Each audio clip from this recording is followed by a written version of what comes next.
The natural way. The crystalline spires of the Galactic Terraforming Council headquarters pierced the purple sky of Centauri Prime like massive needles of light. Dr. Sarah Chen stood at the base of the central tower, her dark eyes reflecting the swirling patterns of atmospheric processors high above. After 15 years of terraforming work on Earth's colonies, she never imagined she'd be standing here, about to challenge 10,000 years of established practice. The council chamber itself was a testament to the old ways, a vast circular room with tier upon tier of alien representatives, each species separated by their preferred environmental conditions.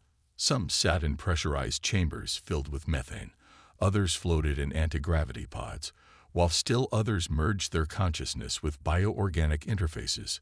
High Commissioner Zixtal, a towering figure with crystalline features that caught and reflected light in mesmerizing patterns, stood at the central podium. Dr. Chen, their harmonically resonant voice filled the chamber. You claim that human terraforming methods can achieve in decades what takes our most advanced systems centuries. The Council finds this claim difficult to accept. Sarah stepped forward, her boots clicking against the polished floor. The sound echoed through the chamber, emphasizing the absolute silence that had fallen over the assembled delegates. With respect, High Commissioner, we don't just claim it. We've done it. She gestured, and the holographic display above the chamber sparked to life, showing time-lapse footage of Kepler 186f, humanity's first extrasolar terraforming project. Traditional methods focus on gradual atmospheric modification, followed by carefully controlled introduction of engineered organisms. We took a different approach. The footage showed massive arrays of what looked like ordinary trees, but these were humanity's secret weapon, bioengineered hypersequoias, designed to process atmospheric gases at rates thousands of times faster than natural plants. We don't fight nature, Sarah explained. We accelerate it. A ripple of murmurs spread through the chamber. From his private observation pod, Engstol, CEO of Universal Terraforming Corporation, leaned forward, his multiple eye stalks focusing intently on the display. His corporation had dominated galactic terraforming for 3 millennia, and he didn't appreciate upstart species threatening that dominance. These methods are untested, Zixtal countered, their crystalline features refracting light in patterns that indicated skepticism in their species' emotional language. The established protocols exist for a reason. Rapid terraforming could destabilize planetary cores, trigger massive geological events. We've done the science, Sarah interrupted, earning several gasps from the more traditional species. Our methods work with planetary systems, not against them. The hypersequoias don't just process atmosphere. Their root systems stabilize tectonic activity while accelerating mineral circulation. They're not machines we're forcing onto these worlds. They're living things designed to thrive by making their environments more habitable. And what of the profit margins? Engstol's voice came smooth and oily through his pod speakers. Your methods would collapse the existing terraforming economy. Millions of jobs across thousands of worlds depend on the current system. Sarah smiled, a gesture she knew many species found unsettling. With respect, Director Engstol, perhaps that says more about your business model than our methods. We're not here to make terraforming profitable. We're here to make worlds livable. The chamber erupted in overlapping voices, each species contributing to a cacophony of protest, support, and confusion in their native tongues. High Commissioner Zixtal raised their crystalline arms for silence. Dr. Chen, while your results are impressive, the Council cannot endorse methods that would destabilize the galactic economy. We will need extensive studies, trials, safety protocols. How long? Sarah asked, her voice cutting through the diplomatic speak. How many generations will die on barely habitable worlds while we study what we've already proven works? Humanity joined this community to share knowledge, not to watch it be buried in bureaucracy. She brought up another display, showing dozens of worlds in various stages of development. These are the colonies waiting for terraforming approval. Some have been waiting for centuries. We can help them now, or destroy them through hasty action, Angstol countered. The Council cannot. A new voice cut through the chamber, deep and resonant. Ambassador Qatar of the Procyon Collective, a species known for their brutally logical approach to governance, rose from their environmental pod. We have reviewed the human data. Their methods are sound. The only valid objection appears to be economic, not scientific. This suggests the opposition is based on profit, not safety. Sarah felt a smile tugging at her lips. The Procyons were respected across the galaxy for their unbiased analysis. Having them speak in support of human methods was better than she'd hoped for. High Commissioner Zixtal's crystalline features shifted through several color patterns before settling on a deep blue. The Council will need time to deliberate. Dr. Chen, you will be notified. Time is exactly what we don't have, Sarah said firmly. While we debate, colonies struggle to survive. Earth is prepared to share our techniques freely with any world that needs them. We're not asking for permission, High Commissioner. We're extending an invitation to join us in making the galaxy more habitable for everyone. As she left the chamber, Sarah could feel the weight of thousands of alien gazes on her back. She had just challenged the most powerful corporate interests in the galaxy, and there would be consequences. But humanity hadn't come this far by playing it safe. In his private pod, Angstol was already composing messages to his board of directors. If humans wanted to change the rules of terraforming, they'd learn why his corporation had survived for 3,000 years. Sometimes, progress needed to be stopped for the greater good, or at least for the good of universal terraforming's profit margins. Breaking ground. Sarah Chen stood on the observation deck of the research station orbiting Proxima b, watching the massive Hypersequoia seed pods descend through the rusty atmosphere like falling stars. Each pod contained the future of this world, genetically engineered trees that would transform this barren planet into something habitable within decades, not centuries. The corporate monitoring vessels are maintaining their position, reported Dr. James Martinez, her chief of operations. His dark features were illuminated by the holographic displays showing the positions of various ships in orbit. They're recording everything. Let them, Sarah replied, her eyes fixed on the deployment. That's why we chose this world for our demonstration. Everything in plain sight. Proxima b had been considered too challenging for traditional terraforming methods. Its proximity to its star made atmospheric retention difficult, and its day-night cycle created extreme temperature variations. It was exactly the kind of world the Galactic Terraforming Council had written off as economically unfeasible. The first pods were hitting the surface now, their impact zones carefully calculated to create optimal coverage patterns. Within minutes of landing, each pod would split open, releasing not just the engineered trees, but also the symbiotic bacterial colonies that would help them take root. Dr. Chen, a voice came through the station's comm system. We're detecting unusual energy signatures from the UTC monitoring vessels. Sarah's jaw tightened. Universal Terraforming Corporation wouldn't dare interfere directly, but they might try to disrupt the process in ways that would make it appear to fail naturally. Deploy the shield buoys. Standard protection grid. That's going to look provocative, Martins warned. Less provocative than letting them sabotage our work, Sarah countered. Send a message to High Commissioner Zixtal. Let them know we're taking precautionary measures due to unusual energy readings from UTC vessels. The shield grid sparkled to life in the planet's upper atmosphere, a network of energy fields designed to protect the seeding operation from interference. On the surface below, the first hypersequoias were already beginning to grow, their specialized cells drawing energy directly from Proxima b's intense radiation, energy that would have made the planet uninhabitable for most species. A new alert flashed across the holographic displays. Incoming transmission from the UTC flagship, Martins reported. The aristocratic features of Director Angstol appeared on the main screen, his eye stalks writhing in what Sarah had learned to recognize as agitation. Dr. Chen, your protection grid is interfering with our scientific observations. Your energy signatures were interfering with our seeding operation. Sarah replied coolly. "We're simply ensuring accurate results for our demonstration. The Council will hear about this obstruction. They'll hear about your attempted interference as well," Sarah said. "The grid stays up until the initial growth phase is complete. Unless you'd like to explain to the Council why you're so interested in disrupting a purely scientific demonstration." The UTC director's skin flushed a deep purple, a sign of rage in his species. The transmission cut off abruptly. "That's going to have consequences," Martine said quietly. "Everything we do has consequences," Sarah replied. "But look." She gestured to the planet's surface, where the first changes were already visible from orbit.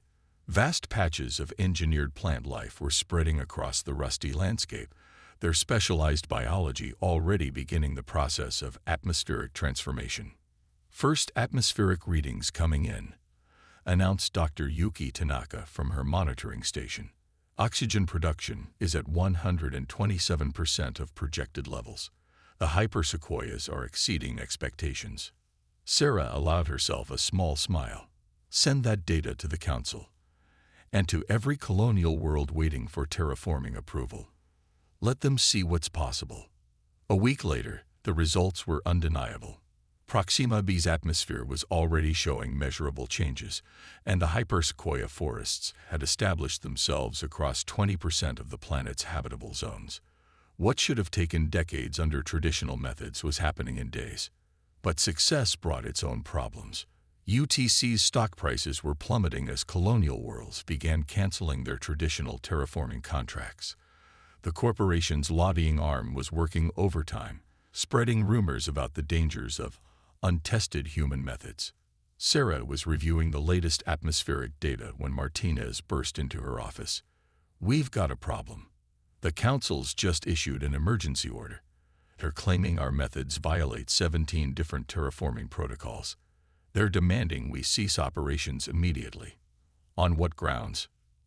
"Ecological stability concerns. They're saying our rapid growth approach could trigger a planetary collapse." He paused. "They're sending enforcement vessels." Sarah stood up, walking to the window that overlooked Proxima b. The planet's surface was now streaked with vast swaths of green, life taking hold where none had existed before. "How long until the process is self-sustaining?" "Another 36 hours. After that, even if they shut us down, the transformation will continue naturally." "Then we hold them off for 36 hours. Sarah turned back to her chief of operations. "Send word to Earth. It's time to show the galaxy that humanity isn't just suggesting a better way to terraform worlds. We're demanding it." As enforcement vessels began appearing at the edge of the system, Sarah knew they had crossed a point of no return. The next 36 hours would either revolutionize galactic terraforming or end humanity's bid to change it forever. And somewhere in his corporate headquarters, Director Engstol was undoubtedly already planning how to use this situation to destroy human credibility once and for all. Seeds of revolution. The enforcement vessels hung in Proxima B's orbit like dark stars, their weapons systems powered but not yet active. Inside the research station's command center, Sarah Chen watched the tactical display with growing concern. 24 hours remained before the terraforming process would become self-sustaining, and the Council's patience was wearing thin. "Message from the enforcement fleet," Martins announced. "Final warning to cease operations and surrender control of the planetary shield grid." Before Sarah could respond, another alert flashed across the screens. A new fleet was dropping out of FTL at the system's edge. But these weren't Council vessels. The ships were smaller, sleeker, bearing the distinctive biomechanical designs of the Ardini, a species known for their ecological expertise. "This is Ambassador Venera of the Ardini Collective." A melodious voice filled the command center. "We have reviewed the data from the Human Terraforming Project. We are here to observe and prevent any interference with this vital scientific endeavor." Sarah felt a smile spreading across her face. The Ardini were respected throughout the galaxy for their environmental wisdom. Having them take sides would change everything. "The Council has declared this operation illegal," the enforcement fleet commander protested. The Council has declared this operation in violation of traditional protocols. Venra corrected. Protocols that were established to protect corporate profits, not planetary ecosystems. The Ardini Collective recognizes humanity's right to demonstrate their methods. The Ardini fleet moved into position between the enforcement vessels and the research station. Other ships began appearing, independent observers, scientific vessels, even news broadcasts from dozens of species. What had started as a technological demonstration was becoming a galactic spectacle. In his corporate headquarters, Director Engstol was facing a boardroom full of angry shareholders. The holoprojections of various species flickered with agitation as stock prices continued to plummet. The humans must be stopped. One board member insisted. Our entire business model is already compromised. Engstol interrupted. But I've taken steps to ensure this demonstration will be humanity's last. His eye stalks writhed with satisfaction. We still have friends in the Council, and we have agents in place. Back at Proxima B, Sarah was reviewing the latest atmospheric data when the station's alarms began blaring. Multiple breaches detected in the shield grid, Martins reported. Someone's corrupted the control systems from inside. Impossible, Sarah protested. The systems are isolated. We're isolated, a new voice said. Dr. Tanaka stepped onto the command deck, holding a weapon. UTC pays well for loyalty. Behind her, several other staff members drew weapons. Sarah's mind raced. Without the shield grid, UTC's ships could disrupt the terraforming process, making it appear unstable and dangerous. Everything they'd worked for would be lost. But she smiled.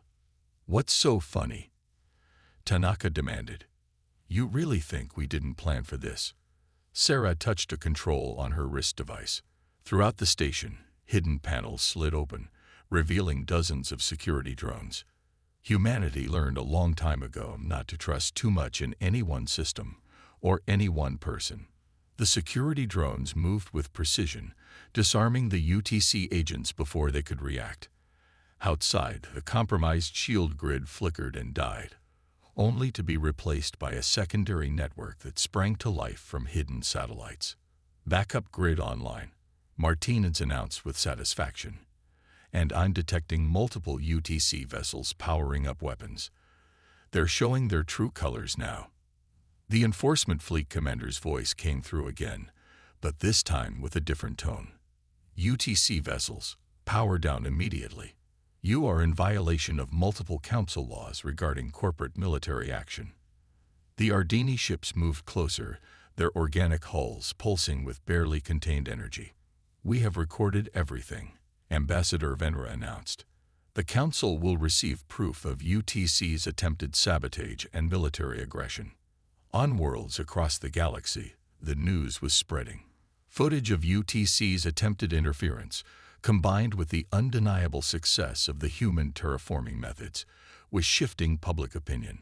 Colonial worlds began openly declaring their support for human techniques, with some even offering their planets as test sites. In the council chambers, High Commissioner Zixtal watched the unfolding situation with their crystalline features shifting through patterns of concern.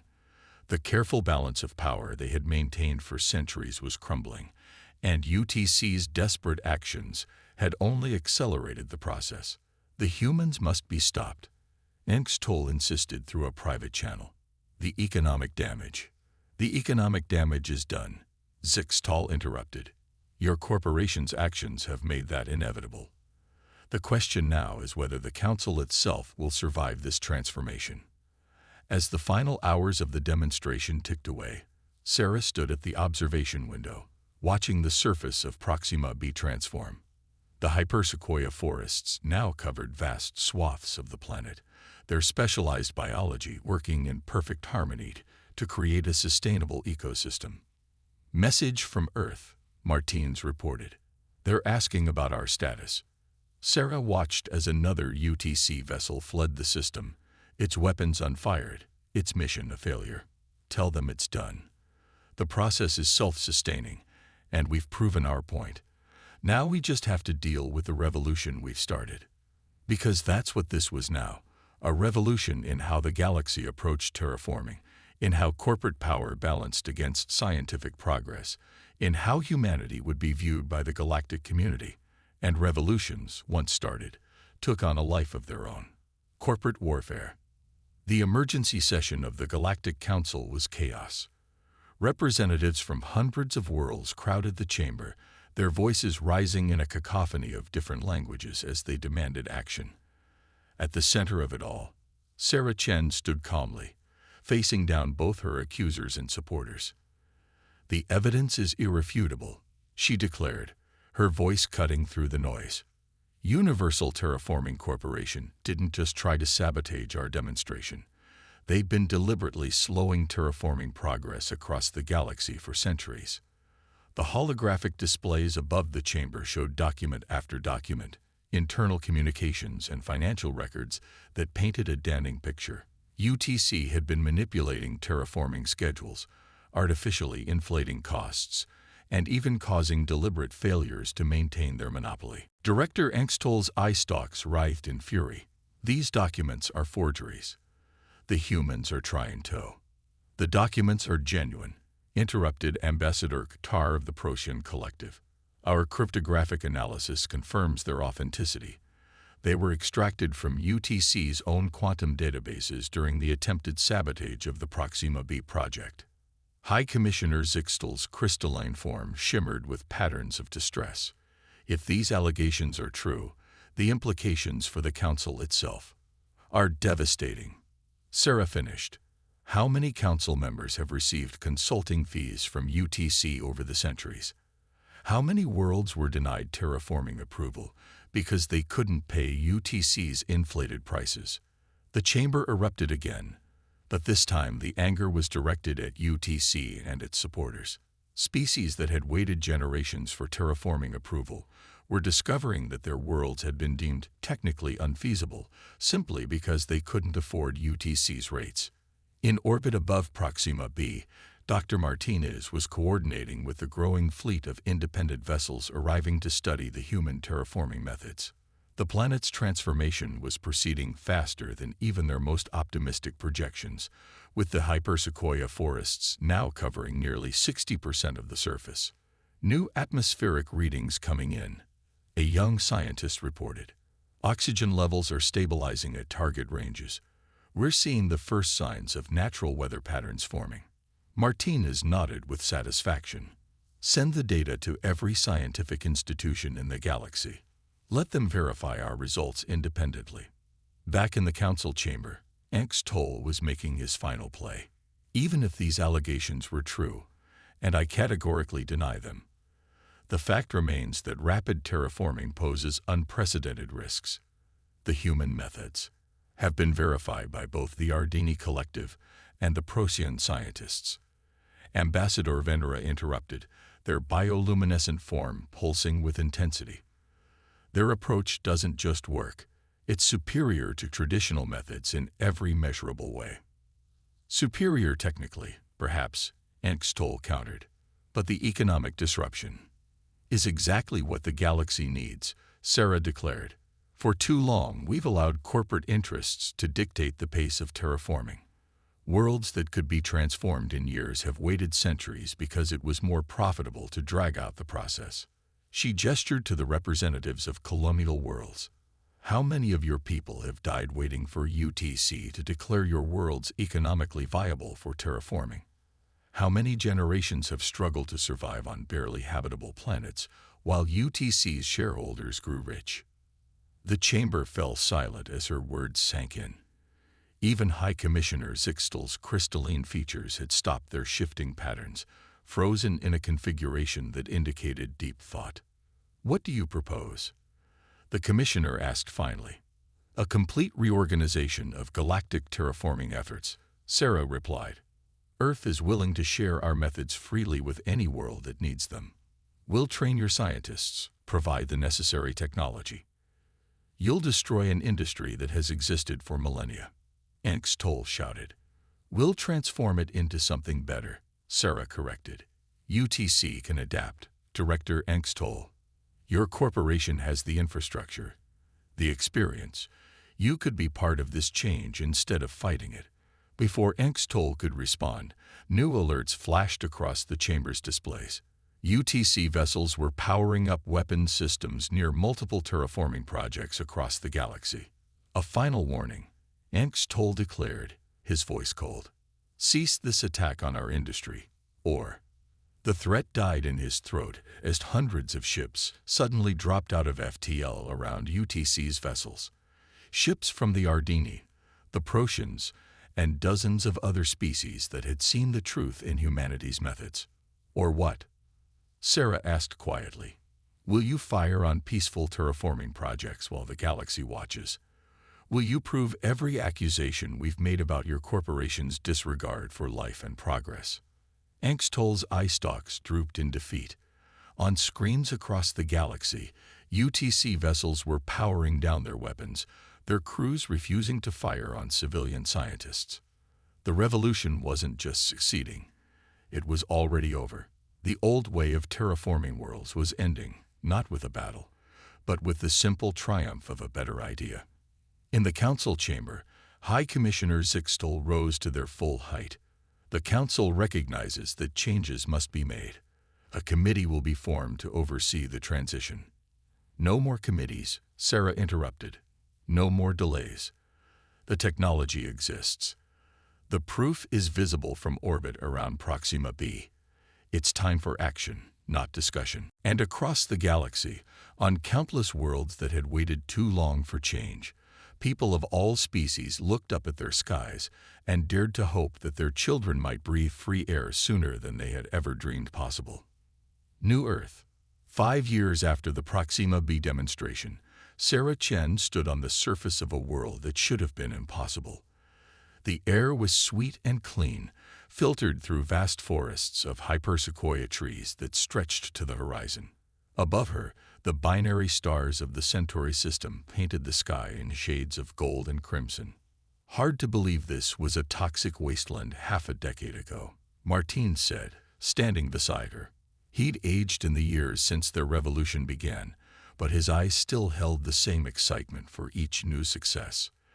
They were attending the official opening ceremony of New Hope Colony, the first settlement on a world that UTC had declared permanently uninhabitable just 6 years earlier. Representatives from dozens of species mingled in the clearing, their environmental suits conspicuously absent. The air was breathable for nearly 80% of known spacefaring races, a testament to the success of their modified terraforming processes.